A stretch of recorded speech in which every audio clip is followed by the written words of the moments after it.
চলুন শেয়ার করে নিই পমফ্রেট মাছের একটি ইউনিক রেসিপি। প্রথমে গ্যাস অন করে কড়াইয়ে সর্ষের তেল গরম করে মাছগুলো আমি উল্টে পাল্টে লাল লাল করে ভেজে নিলাম।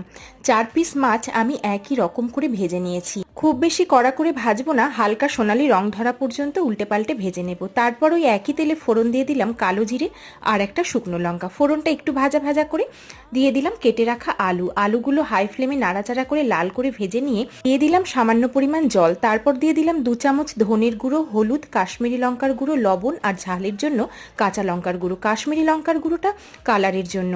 এই রান্নাটায় কিন্তু জিরের গুঁড়ো ব্যবহার করা যাবে না। সমস্ত উপকরণ ভালো করে কষিয়ে জল দিয়ে আলুটা সেদ্ধ হয়ে গেলে দিয়ে দিলাম ভেজে রাখা মাছগুলো। তারপর আবার ঢাকা দিয়ে 5 মিনিট রান্না করে নিলাম লো ফ্লেমে।